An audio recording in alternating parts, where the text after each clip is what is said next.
Hello students, good morning.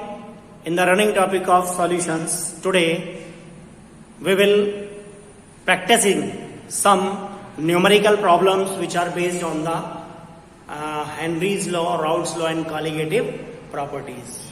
In earlier we have completed the topic, solution वाला जो topic है वो आपका कंप्लीट हो चुका है. आज इस वीडियो के अंदर हम न्यूमेरिकल प्रॉब्लम्स को सॉल्व करेंगे जो किसके ऊपर बेस्ड हैं. These are based upon the Henry's law जो आपने पीछे पढ़ा, ठीक है. और सम कॉलिगेटिव प्रॉपर्टीज जो आपने इस टॉपिक के अंदर पढ़ी उनके ऊपर एग्जाम के अंदर न्यूमेरिकल प्रॉब्लम पूछे जाते हैं, वो आज हम उनकी प्रैक्टिस करेंगे. So let's practicing the numerical problems which are based on the Henry's law, Raoult's law and colligative properties. Okay.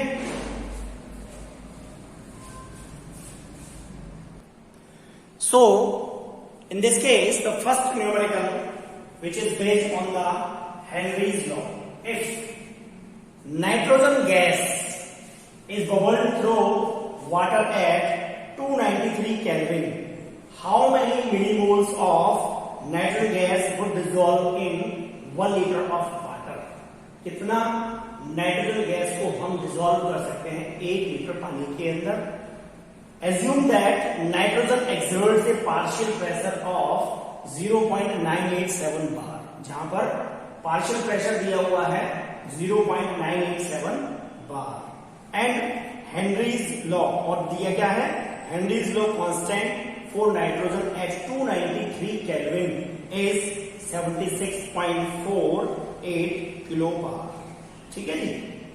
तो न्यूमेरिकल को करने से पहले हम क्या क्या गिवन वैल्यूज उसके अंदर हैं उनको आप नोट कर लेते हैं. तो उसके अंदर दिया हुआ है आपका हमें निकालना क्या है. सबसे पहले इस केस के अंदर हमें निकालना है कि नाइट्रोजन हम कितनी डिसॉल्व कर पाएंगे 1 लीटर पानी के अंदर, जिसमें कि हेनरी लॉ कांस्टेंट जिसको हम क्या कहते हैं KH, दैट इज गिवन, और इसकी वैल्यू दी हुई है आपका 76.48 और ये दिया हुआ है किलो बार. तो इसको हम चेंज कर देते हैं 76480, यह आ गया आपका बार के अंदर. किलो हटा दिया हमने क्योंकि वहां हमारी दूसरी जो वैल्यूज है वो बार के अंदर दी हुई है.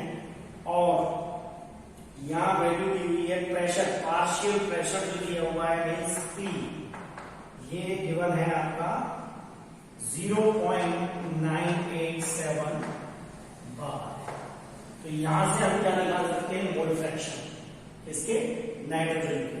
तो फॉर्मूला होता है हमारा, क्या रिलेशन होता है हेनरीज लॉ का, that is P is equal to KH into X. इस फॉर्मूले के द्वारा हम क्या निकालेंगे, X की वैल्यू X बराबर आ जाएगा आपका P अपॉन KH. तो P पार्शियल प्रेशर है हमारा 0.987 और डिवाइडेड बाई 76480. ठीक है जी. यानी पॉइंट हटा करके और 3 जीरो को लगेंगे नीचे. तो इसको कैलकुलेट करके आ जाएगा आपका 1.29 मल्टीप्लाई 10⁻⁻⁵. ठीक है. ये हमारे मोल फ्रैक्शन आ गए किसके, X. ये ले लिया हमने नाइट्रोजन के केस. ठीक है. आगे देखते हैं. आ गया जी. अब बात करते हैं हम एज 1 लीटर, 1 लीटर के अंदर 1 liter of water contains कितने मोल होते हैं, that is आपके लिए आएगा that is 55.5 mole 1 litre water के अंदर अगर हम निकालें. ठीक है जी. यानी कि आप 1000 डिवाइडेड बाई 18 करेंगे तो आपका आएगा 55.5 मोल. 1 लीटर वाटर के अंदर जो नंबर ऑफ मोल होते हैं वो 55.5 होते हैं. अब हमें यहां निकालना है number of moles of nitrogen. Number of moles of nitrogen calculate करने हैं.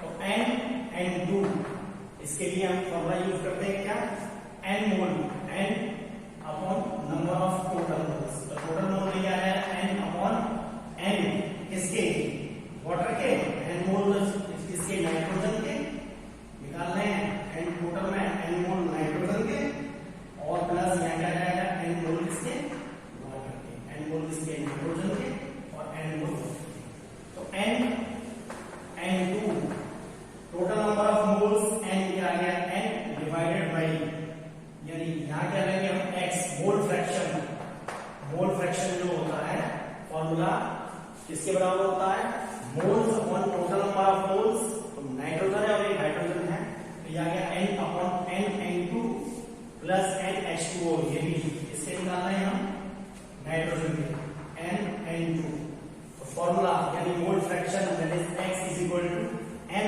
N2, मोल फ्रैक्शन किसके, एन N2, और यहां पर हम छोड़ेंगे एन N2 प्लस क्या जाएगा आपका 55.5, क्योंकि नंबर ऑफ मोल्स वाटर के हमने देखे कैलकुलेट किए ऊपर कितने हैं 55.5। अब यहां क्या होगा, एन डिनोमिनेटर के अंदर क्योंकि इसकी वैल्यू इससे बहुत, एन की वैल्यू लेस देन कम है किससे 55.5 से, तो हम इसको क्या करेंगे नेग्लिजिबल, ठीक है जी, इसको हम कर देंगे नेग्लिजिबल, इसको छोड़ देंगे, तो यहां रख देते हैं,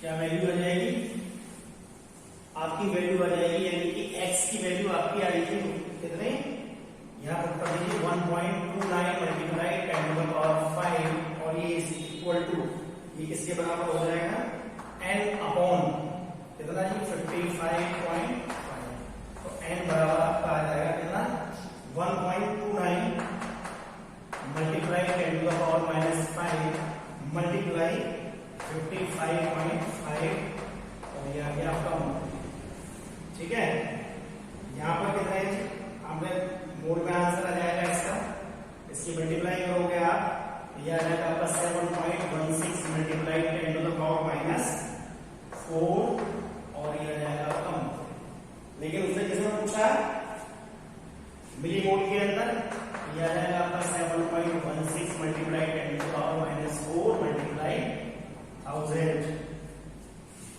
ये हो जाएगा आपका मिली मोल, इसकी मल्टीप्लाई करेंगे तो ये आ जाएगा आपका, ये पावर से कैंसिल हो जाएंगे 10 बचेंगे, यानी एक जीरो पहले लगा तो 0.716 और ये आंसर आ जाएगा आपका मिली मोल।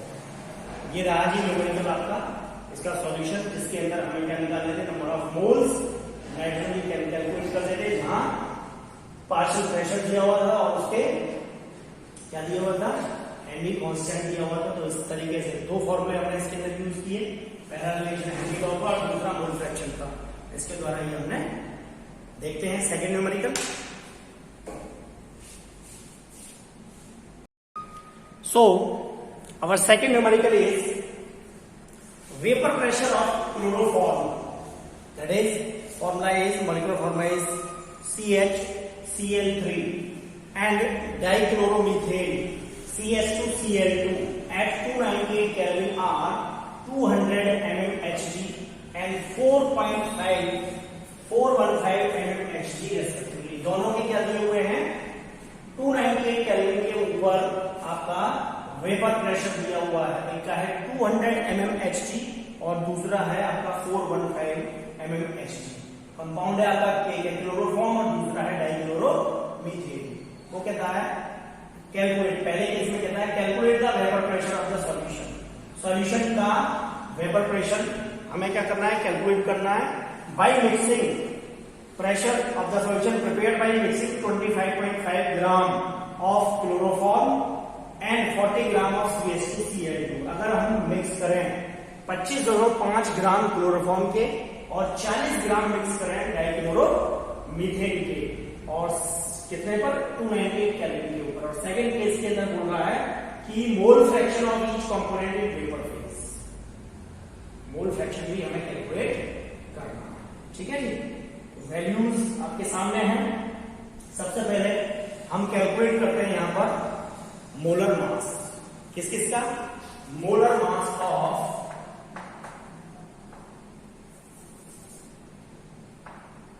Molar mass of chloroform CHCl3 क्या हो जाएगा 1 मल्टीप्लाई C का होता है 12 plus 1 multiply 1 plus 2 multiply chlorine का होता है 35.5। इसको कैलकुलेट करेंगे आ जाएगा आपका 85 gram per mole. If it is in gram then we can take gram per mole. ऐसे सिमिलर मोलर मास निकालेंगे, कैलकुलेट करेंगे मोलर मास ऑफ CH2Cl। तो ये कितना आ जाएगा, इसके अंदर ये आ गया 1 मल्टीप्लाई 12 प्लस 2 1 मल्टीप्लाई 2 CH2Cl2 और 2 मल्टीप्लाई 35.5। ठीक है जी। CHCl3 तो CHCl2 3 में तो यहाँ 3 आएगा, तो इसका आ जाएगा आपका ऊपर वाले का आएगा 119.5 और इसके अंदर जिसमें 2 है क्लोरीन का, इसका आ जाएगा आपका 85 ग्राम पर मोल। क्लोरोफॉर्म का आ गया आपका 119.5 ग्राम पर मोल और डाइक्लोरोमीथेन CH2Cl2 आ जाएगा आपका 85 ग्राम पर मोल। तो अब यहां निकालेंगे मोल्स। पहले हम कैलकुलेट कर लेते हैं कि मोल्स ऑफ, पहला केस है CH2Cl2, तो क्या हो जाएगा मास अपॉन मोलर मास। इसका है मास कितना 40 ग्राम डाइक्लोरोमीथेन का। ठीक है 40 डिवाइडेड बाय कितना आ जाएगा 85। इसको कैलकुलेट करोगे आपका आ जाएगा 0.47 और ये आ गया आपका मोल। ठीक है, नंबर ऑफ मोल कैलकुलेट हो गए डाइक्लोरोमीथेन के। अब ऐसे सिमिलर केस के अंदर मोल्स ऑफ CHCl3 इसको कैलकुलेट करेंगे। इसके मोल्स दिए 25.5 डिवाइडेड बाय 119.5। इसको कैलकुलेट करेंगे ये आ जाएगा आपका 0.213 मोल। ठीक है साहब। अब यहां हो गया नंबर ऑफ मोल्स कैलकुलेट हो गए, तो टोटल नंबर ऑफ मोल्स निकाल लेते हैं। NT total number of moles दोनों प्लस करते हैं 0.47 प्लस 0.213, इसको सम करके आ जाएगा 0.683 मोल। ये आपके आ गए टोटल मोल। ठीक है साहब, इसको आगे हमें रफ करना पड़ेगा। इसको रफ करते हैं, देख लीजिए यहां तक इतना पोर्शन देख लीजिए। टोटल नंबर ऑफ मोल्स हमने कैलकुलेट करके निकाल लिए 0.683। अब हम कैलकुलेट करेंगे इनका मोल फ्रैक्शन। पहले केस में डाइक्लोरोमीथेन का और दूसरे केस के अंदर निकालेंगे हम क्लोरोफॉर्म का। तो एक का निकल जाएगा किसी का भी, तो पहले केस में डाइक्लोरोमीथेन का ही कैलकुलेट कर लेते हैं। एक्स का फॉर्मूला क्या हो जाएगा, दोनों का आ गया टोटल नंबर ऑफ मिल गए एक्स क्लोरोफॉर्म या डाई एक्स मोल फ्रैक्शन इसका CH2Cl2 का किसके बराबर हो जाएगा 0.47। इसके नंबर ऑफ मोल 0.47 है divided by total number of mole 0.6 और 83 मोल। इसको डिवाइड करेंगे आप, यह रहेगा 0.688। अब हमें नंबर ऑफ मोल फ्रैक्शन निकालना है इसका CHCl3 का, निकालते हैं 1 माइनस, इसको एक में से माइनस कर देंगे यानी 1.00 माइनस 0.688, ये माइनस करके आ जाएगा आपका 0.312। ठीक है जी, दोनों के हमने क्या कैलकुलेट कर लिए मोल फ्रैक्शन। ठीक है, अब फॉर्मूला होता है आपका P partial pressure P1 is equal to Y1 और क्या होगी P टोटल। इस फॉर्मूले के द्वारा हम कैलकुलेट करेंगे आपका टोटल प्रेशर। तो टोटल प्रेशर को कैलकुलेट करने के लिए ये आ जाएगा आपका P total. Total pressure calculate हो जाएगा आपका partial pressure P1 not plus P2 not minus P1 not into H2। ठीक है जी, यह आ जाएगा आपका P1 नॉट दिया है आपका कितना कितना है 200 mg और साथ में दिया हुआ है प्लस 415 माइनस 200 और नंबर ऑफ मोल्स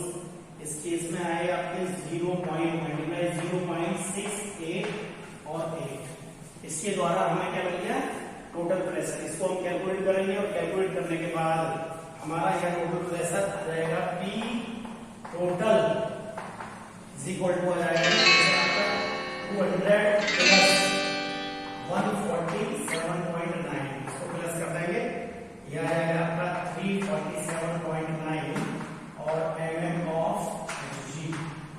ठीक है जी, ये टोटल प्रेशर इसके अंदर हमने कैलकुलेट कर लिया। टोटल प्रेशर आ गया हमारा कितना जी, 347.9 mm ऑफ Hg। ठीक है जी, अब हमें क्या निकालना है, इन सब का पार्शियल प्रेशर। तो पहला केस है इसका CH2Cl2 का, ये जरूरत पड़ने वाली है हमें इसी फॉर्मूले के द्वारा, जो निकाला था फॉर्मूला, इसके द्वारा ये हमको निकालेंगे। पहला केस है आपका PCH2Cl2, दैट इज दिया जाएगा प्लस 0.688, मोल फ्रैक्शन की वैल्यू है मल्टीप्लाई 415, ठीक है, mm ऑफ Hg। इसकी मल्टीप्लाई करेंगे आ जाएगा आपका 285.5 mm of Hg। Similar chloroform का निकालेंगे PCHCl3, यह आ जाएगा आपका 0. कितना आया था मोल फ्रैक्शन इसका 312 मल्टीप्लाई और इसका दिया हुआ है 200, इसकी मल्टीप्लाई करके आ जाएगा आपका 62.4 और mm ऑफ Hg। अब YCH2Cl2 यह आ जाएगा आपका कितना आया 285.5 और मल्टीप्लाई सॉरी डिवाइड बाई यह आया आपका 285.5 डिवाइड कर देंगे 347.9, तो यहाँ आपका प्रेशर आ जाएगा 0.82। सिमिलरली क्लोरोफॉर्म की केस में YCH3 इसकी वैल्यू आ जाएगी आपका 62.4, कितना आया दिया divided by 347.9 is equal to 0.18। ये पार्शियल प्रेशर आ गया दोनों का 0.82 और 0.18। ये रहा आपका सेकेंड न्यूमेरिकल। ठीक है जी, अब बात क्या है कि यहां पर इक्विलिब्रियम फेज के अंदर vapour phase will be always rich in the component which is more volatile. जहां पर वेपर फेज हमेशा कहां अधिक होगी, विल बी ऑलवेज रिच, कि जो कंपोनेंट मोर वोलेटाइल होगा। और इस कंडीशन में यदि आप देखें तो CH2Cl2 जो है वो मोर वोलेटाइल है, इसलिए यहां पर आंसर भी जो आ रहा है 0.82 आंसर आ रहा है। ठीक है जी, ओके, ये हो गया आपका सेकंड। आगे चलते हैं, थर्ड न्यूमेरिकल देखते हैं।